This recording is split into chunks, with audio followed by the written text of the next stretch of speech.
ज्या ज्येष्ठांचं बोट धरून या जगाला पाहण्याचा दृष्टिकोन निर्माण होत असताना तेच वृद्ध झाल्यानंतर त्यांच्या विविध प्रकारच्या छळांनी अन्यायाच्या विरोधामध्ये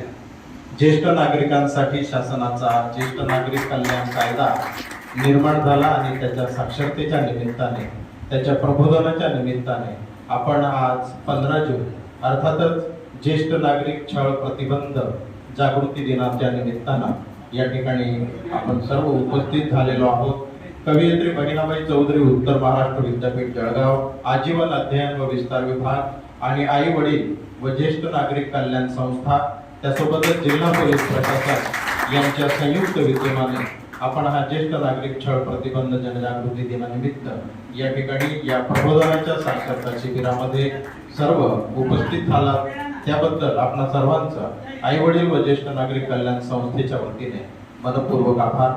आपण या साक्षरतेच्या निमित्तानं ज्येष्ठ नागरिकांवर होत असलेल्या छळ आणि त्याच्या प्रतिबंधासाठी सर्वजण नक्कीच जागृत होऊया। समाजाचा आपण एक मार्गदर्शक घटक आहोत आणि या मार्गदर्शक घटकाला जर छळाला सामोरं जावं लागत असेल तर मग आपल्याला कायद्याचा नक्कीच आधार घ्यावा लागेल आणि कायद्याचा आधार घेत असताना आपल्याला त्याच्याविषयीची साक्षरता निर्माण करणं खूप गरजेचं आहे आणि म्हणूनच आपण आज मोठ्या संख्येने या ठिकाणी उपस्थित झालेलो आहोत।